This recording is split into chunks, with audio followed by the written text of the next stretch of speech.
Hey guys, it's Luke here. Just setting up here. I'm going to try to put this into Facebook group real quick. So see there's a few people in here. Let me know if you can't hear me. Seems like that was a problem last time. I just want to make sure that I can be heard. So I'm just going to add this into Facebook group real quick.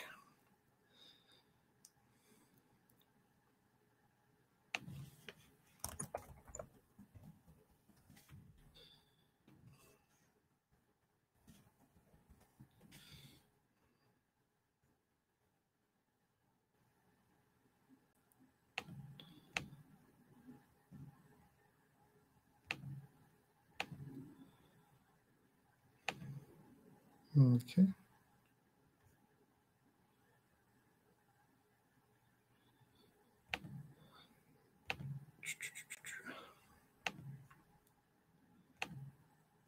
All right, Al.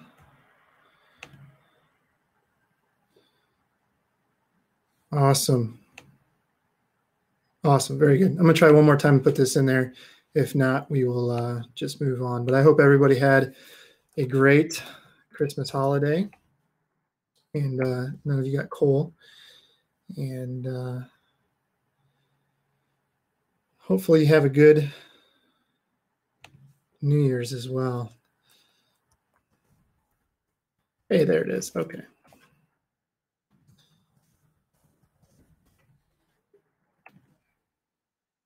Boom. Okay. All right. All right. So I put this into the LHR running community as well. I just wanted to, because one of the questions I had was from the group I wanted to answer. I wanted to answer in that group. I thought it was an interesting question and realized probably there's a few people that are in there. So I put that in there. So if you're in the Facebook group, this is just kind of what we do every couple weeks. I put a link in the training calendar for everybody in the run club and coached athletes, and they can register for the webinar. And if they can't watch live, they get to they have to, or I'm sorry, they don't have to. They can do whatever they want, but they can leave questions for me to answer. We usually spend about half an hour just kind of going over whatever questions people have. So with that, I have a few questions in the webinar right now. So I'll go over those in a second. But I did want to address, I promised Shelby that I would address his question in the Run Club. But I also wanted to, I'll talk about Chris Starker asked a question in the LHR community and Facebook. And I thought it was an interesting question. And I'd like to go over that a little bit. So he left a pretty lengthy post. And if you know me, I'm just going to kind of take all the stuff that we don't necessarily need to know out of it. But essentially he was asking, he's qualified for Boston. He's going to run another marathon, but he just kind of wants to just do it. He's not really concerned with time by what it sounds like. And he's basically saying he wants to train slower. He doesn't want to put the same amount of effort into this, which whatever. He wants to do something for fun, and that you don't necessarily have to train for as hard as you can for everything. But his question was this: do you still get the same benefits if you back off the paces? So he's running a marathon, but now just for fun. And then his kind of second question to that was, does the slower paces provide the same benefit? And so then he also mentions that he does not have the time to dedicate to the full schedule to train, and he's just ultimately doing this for fun. So I wanted to go into that because I feel like there's probably a lot of people who are in the same boat as that. They might have just put all their eggs in one basket for a marathon, trying to qualify for Boston or whatever the case is, and now they just want to kind of take a step back and do one for fun. So with his questions, though, the basic answer is no. You're not going to get the same benefits. You're going to get a lot of benefits from just doing the easy runs and having your general endurance. And that's really kind of the premise of our just finish plans, is that, you kind of take the intensity out, but these are built for more people who are already at a really low level. So we don't have to necessarily touch the stuff that's higher on the physiological spectrum yet. We can get a lot of benefit from the stuff that's down here. And that's going to lay the base for them to be able to eventually take that step to those higher physiological levels, like doing speed work, doing tempo runs and things like that. Now you flip that and you say who's somebody who's already been at a high level, will they get benefit from those things? And the thing is, no, you're not, because essentially what's going to happen is if you set, say like, there's a lot of thresholds. So say your anaerobic threshold or your, some people call it the aerobic threshold. That's got a lot of different names, but basically the point where lactic acid is accumulating faster than it can be shuttled throughout the body, it starts to build up in the bloodstream, this and that. So, for sake of it, we'll say the MLSS, which is max lactate steady state. And that's about the pace you can hold for around an hour. So for some of you, that's getting closer to half marathon pace. For some of you, that's 10K pace, and then anywhere in between. So if you never approach that, then you're never going to get the benefits of that. And so the benefits of that would be being able to tolerate high levels of lactic acid, high levels of byproduct. You'd be able to eventually utilize carbohydrate at higher and higher levels, and utilize more of it, which is a good thing, and that's a whole nother topic, but it's important. And then also being able to tolerate high levels of, so one, you can produce, so your two goals would be, one, to produce a lot of the byproduct, because the more you can produce means the faster that you can run, albeit, it's going to be shorter.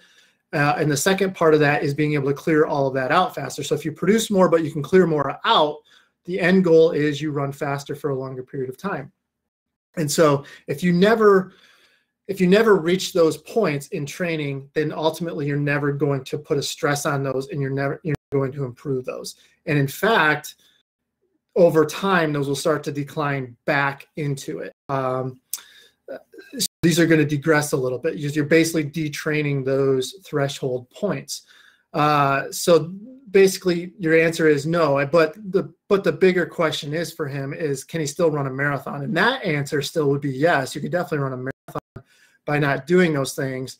And as long as you have lowered expectations of that marathon, you're probably going to be fine, right? And so if he's going out there with buddies or whatever and just going to do something to do it and have fun and, maybe do a destination type of thing, that's a completely different story. And that he's going to be fine.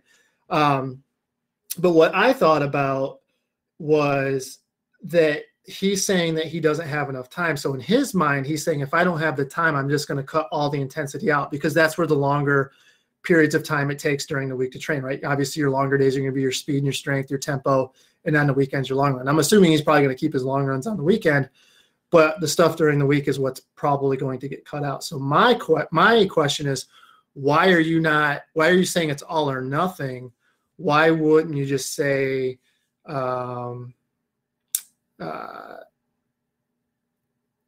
that, so Shelby, sorry, I'm digressing a little bit. So let me finish this and then I'll go back to Shelby, what Shelby said in the chat. But essentially what you're saying is that I'm only going to run easy because I don't have the time. I'm going to cut the hard stuff out. My question would be, why not just scale back the volume of the intensity that you're doing? So instead of doing strength run that you're doing 6 by a mile at strength, why not just cut that back down and do like 3 by a mile at strength? You know what I mean? So just maybe scale the volume back so it can fit your time schedule a little bit more. And then you can still kind of touch on those thresholds and keep those higher. You're not going to necessarily digress those a little bit more. They're not going to maybe decline. Or if they do decline, the decline is going to be much slower. So overall, you're going to be able to keep a higher level of fitness longer. It's just the volume's not going to be there to really push them further and further out. But at least you can maintain what you've worked hard before to get to. So it's really hard to get to a level of fitness, but it's a lot easier to maintain that level of fitness. So even just a little bit of work at those thresholds is going to maintain that higher level for a lot longer period of time. So let's say you lose all your fitness in a month, but if you go back and you hit on these things a little bit during your time building up for the marathon, then you're going to be able to maybe have that higher level for 2 months, 3 months, 4 months, who knows? So, so that's what I would say to Chris, but I think that's an excellent question. I think that kind of hits on some things a lot of people were wondering. Okay, so now I'm going to get back to the chat, and Shelby is saying that he is not hearing anything, but a lot of people are hearing. So Shelby, I will type in the chat since you can't hear me.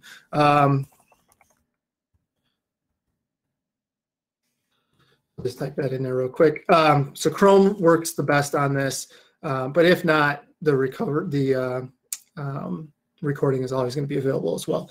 All right, so the other question, I'll actually get to Shelby. I'll see if Shelby can hear me, but let me run through some of these questions a little bit. So Julie is asking, and this I'm seeing a lot, realizing that it's highly not suggested, but I have 2 5Ks and 2 halves coming up. All racing would be 10 weeks out from Paris, which is mid-April. And I've done this the last 2 years before Boston. Do you have any suggestions besides skipping them? Well, the halves you can turn into long run / tempos. We've talked about this a number of times where if you're willing to compromise a little bit. So, you're essentially asking me to compromise on the program. So I'm essentially asking you to compromise on the intensity that you're doing on these. So the halves are pretty easy. You can basically just, instead of doing your tempo on Thursday or whatever day it works out for you, you can move that to the weekend and then incorporate the tempo and the long run together. Maybe use your first couple miles as a warm up, or if you do have a 16, something like that, maybe use the first, you warm up a little bit before the race, then do the race and try to start out at, marathon pace. And I try to get people to do, depending on the timing, I would say, if it's 10 weeks out, you're really in a rough spot, because not only are you not very fit, but you're definitely not ready to run hard. And I think that really can set you up for injury more than anything. So I'd really push to say, hey, run marathon pace and treat this as a tempo, and then use your last couple miles to cool down. Or, there's a lot of different ways you could break it up, but basically you could combine the race into a long run and a tempo. You might have to add some warm up and cool down before or after, depending what your preference is. Those aren't bad.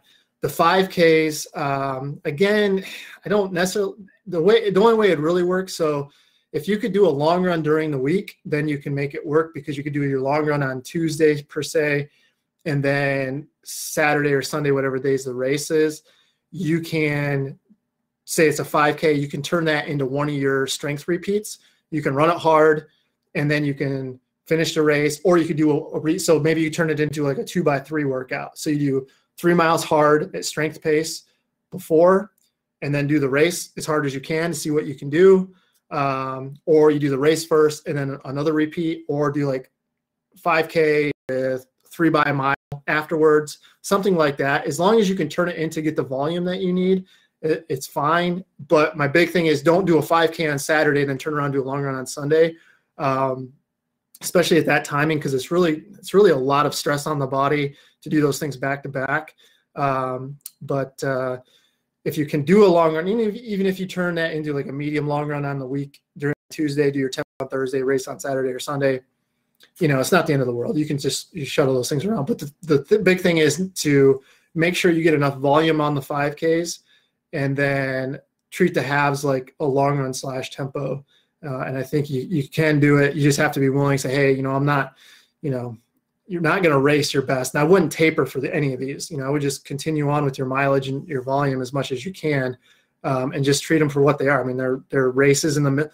The hardest part is the 5Ks, because the 5Ks really don't fit at all, right? The 5Ks are 8 times shorter than what you're training for.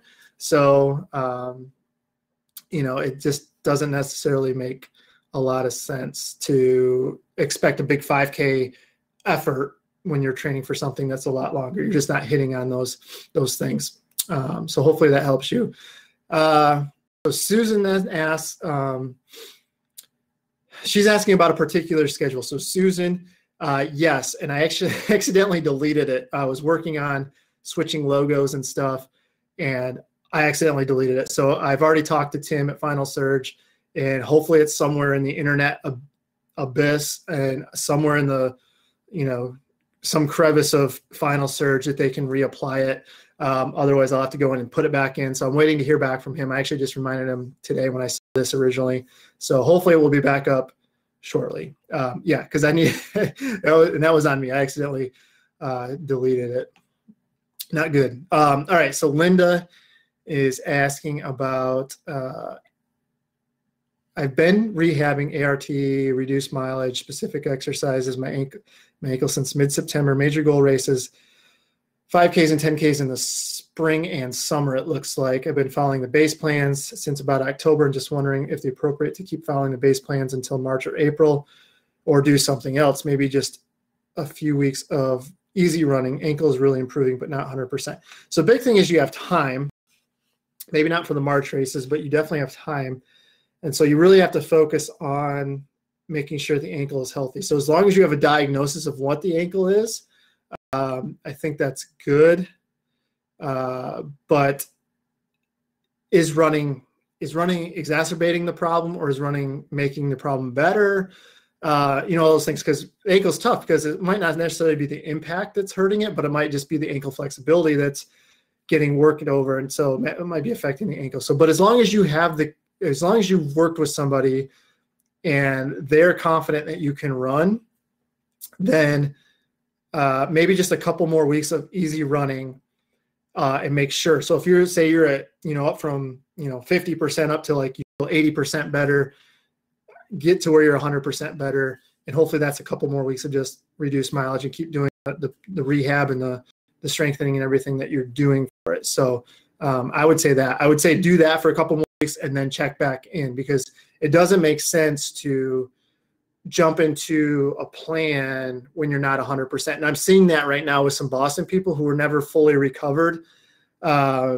And they're already kind of struggling a little bit. And that's not a good way to start a program off. You're going to start a program off, start it off feeling 100%, because it's just tough to maintain and get better as you're increasing mileage, increasing intensity, and all those types of things. So just be really careful with that.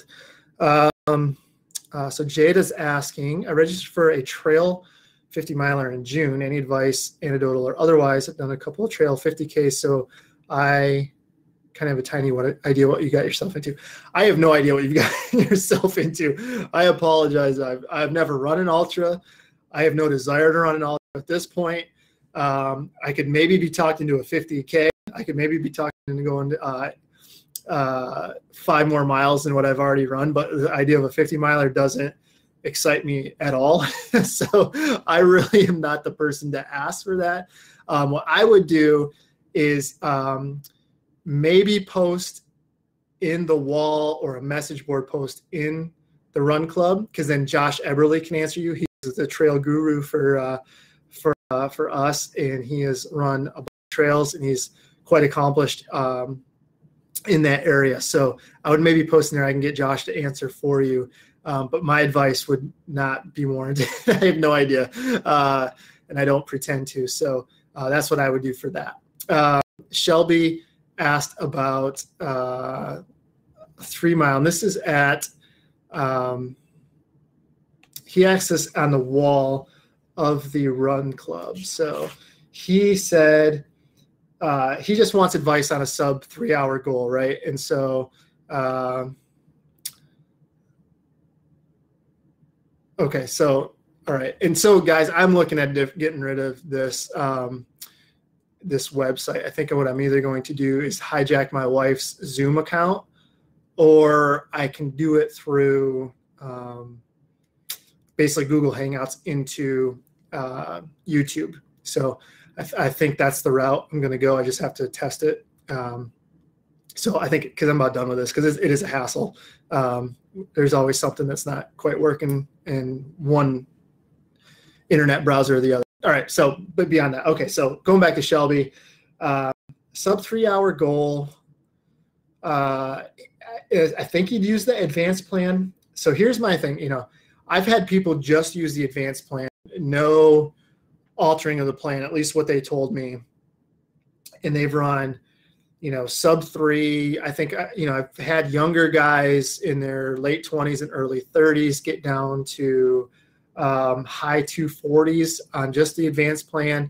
I've had women, probably the same age group, get down to right around 3 hours, maybe just a touch under 3 hours. So, and the advanced plan peaks at 60, we're about 60 miles a week, depending on how much you warm up and cool down on some stuff. But you could easily make that advanced plan 60 by just doing like a 3-mile warm up and there's something like that at peak. So you can definitely do that. So that, you know, so that mileage, okay. And then I think the older you get, the more things you probably have to change. But I think, you know, even guys in their 40s, I've had sub 3 pretty easily, not easily, but without much modification, if any at all. But those people who were able to do that, and this is what I wanted to talk to Shelby about, was really basically don't necessarily jump right into more mileage.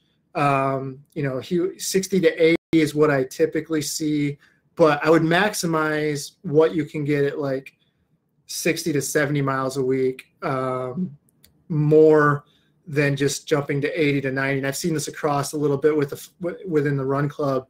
Was the first thing people want to do is increase their mileage.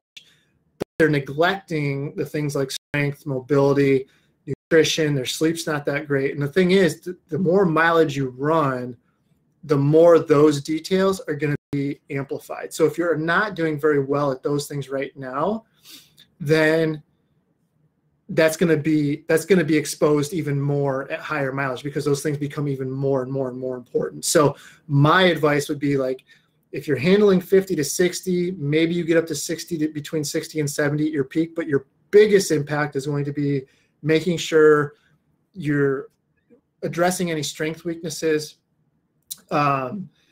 doing just general core and mobility routines, maybe getting into a little bit of heavier lifting.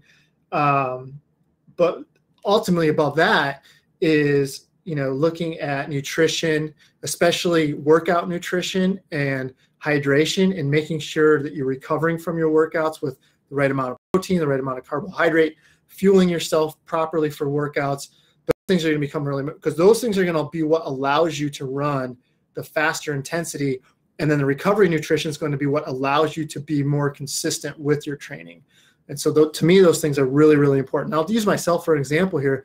You know, when I was younger, you know, so say in my mid-20s, the highest mileage I've ever run in a week was 155. And it was a stretch of 3 or 4 weeks where I was over 140. So I had about a month where my lowest mileage was over 140 miles for the week. And we did that pretty much every marathon segment. Maybe not 155, but we hit 140 pretty much every marathon segment. And I basically did that because that's what Brian Sell did. And Brian was an incredibly tough guy, and he could do those things, right? So you could basically take a sledgehammer to his legs and he wouldn't feel it. But that just, you know, his pain tolerance was just, you know, levels above what mine was. And now looking back at it, I think I'm still a huge believer in mileage, right? So, you know, even now I'm almost 38. This last marathon segment, I was between 115 and 120 for my peak, and I maintained that for like 8 weeks. So that's pretty solid still. You know, that's for a middle-aged guy. I think that's pretty good. And take that granted, I have a lot more going on now than what I did 10 years ago. But that's what I can handle comfortably. But what I would have done, I think looking back at what I would have done is I would have kept that at like 120 to 130 at my peak. And instead of that extra 10 to 20 miles a week, what I would have done more is focused on those detail things. And I think if I would have done that, and I'm talking simple things like adding strides, just foam rolling, you know, a few times a week, and being more consistent with strength in gym work, I think I would have been able to maintain a higher level longer. And I still feel like I can do those things, but I think I would have, you know, had a little bit longer. I think I would have run faster overall too. So I would say that, you know, and you talk to a lot of people and they look back at their careers and they say, man, I wish I would have been able to I wish I would have spent more time on those little detail things, because that's what's going to make you more resilient. That's what's going to make you more consistent. And so you can maximize what you can get out of 60, 70 miles a week way more than just being able to run 80 miles a week a couple times during a segment and then maybe getting burnt out or hurt or whatever the case is, or sick, whatever happens. So that being able to run that mileage a little bit doesn't do any good if you can't do it on a consistent basis. So I would focus on those things first. And then what I would do is then see about going to the next level on the mileage. Because if you can do that on the slightly less mileage, get in a routine where that stuff is just automatic for you, and then add even like 5-10 miles a week, you're going to just be able to take that running to the next level. So that's what I would approach on that. All right. So hopefully that helps you, Shelby. And if not, you'll be able to watch a replay of this. And so we can chat on the Run Club further. So Deb's asking, do we need to re-register our Run Clubs for 2019? So no, I mean, it's a ongoing subscription. So one, check your card, make sure expiration dates on them. Try logging out and then logging back in. Those are the two easy things. And then if not, email the contact form within Final Surge, and Tim handles all the back end stuff of that, all the payment processing stuff like that, and he can help you out. I know they're trying to switch away from what they're using now to something that's a little bit more efficient, but he would be the guy to ask on that. Donald, will I be continuing to do the podcast under new LHR channel or just do the chats? So I switched everything, iTunes, everything to LHR. So I'm going to just keep rolling on it as is, because then I don't have to move anything over, and it makes my life a little bit easier. But podcasting is something I want to get into more in 2019. So I've actually signed up for some education classes, and I'm going to learn how to actually do it right, and be in a position where we can podcast a little regularly. And obviously I can record these things and all that good stuff and utilize those. So, but yeah, so it's going to continue. So if you're already on that feed and iTunes or whatever you're using, you can keep using that.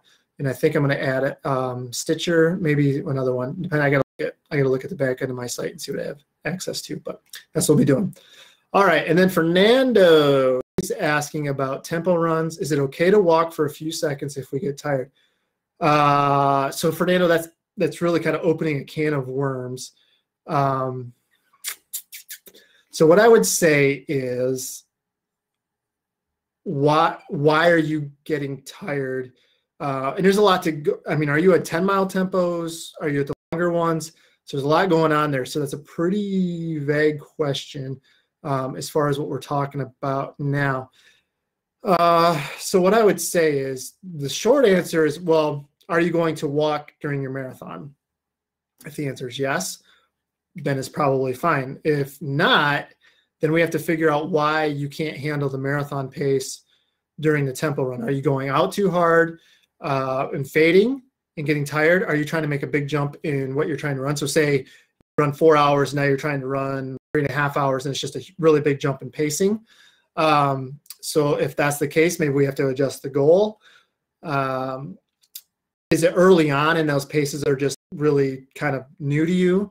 What I would say, something you might want to try is starting out slower, just using it how you want to run the marathon, right? So starting out a little bit slower and gradually picking up to that new pace. Because ultimately you want to practice getting faster, right? So you don't want to start out blazing and then fade off, right? You want to practice getting stronger and getting faster as the run goes. So that might be something you do.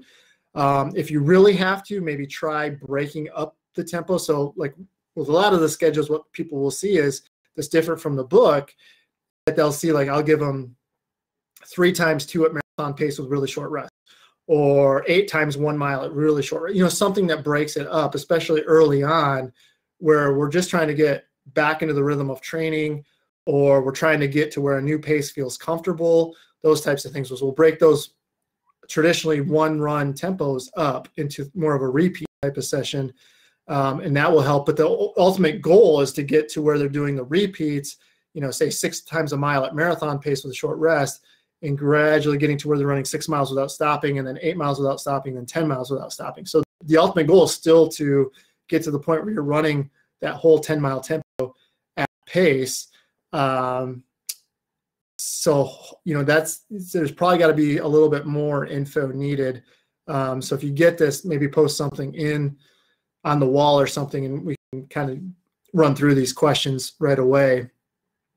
But that's what I would try initially. So the big thing probably is either the goal might be too much. We need to transition a little bit from faster paces by doing repeats to doing longer runs, or you're either going out too hard and fading into it and just getting tired that way, or the recovery from before is not doing very well. So there's a lot of things we have to look at, not even think about the recovery, but the recovery from like Tuesday and Wednesday, how is that? Is that impeding what you can do on Thursday?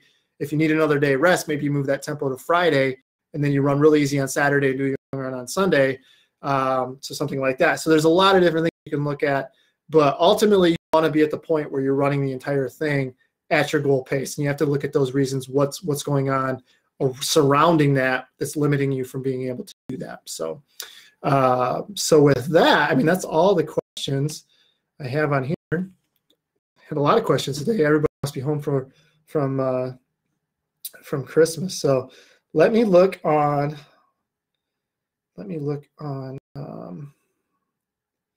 Facebook real quick. Let me look on there. Let me see if there's any questions on there.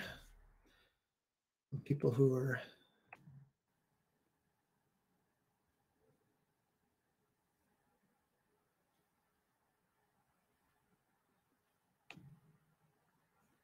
see if there's any questions on here. All right. Frank, good morning. It's 1 o'clock in the afternoon here, though. Just kidding. That's why it's tough to do these things. You guys are all over the place. And then, Brett, sorry if I'm not doing that very well, but he's training him, her. I can't tell by your profile picture. Sorry.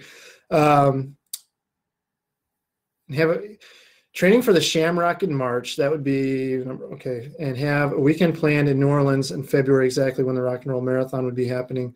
That would be week 13 to 14. Thinking about doing the half. We talk about this a lot. There's actually a article in the Facebook group and in the LHR running community that goes over that, modifying your training to fit races. That we cover that pretty in depth. So I would take a look at that.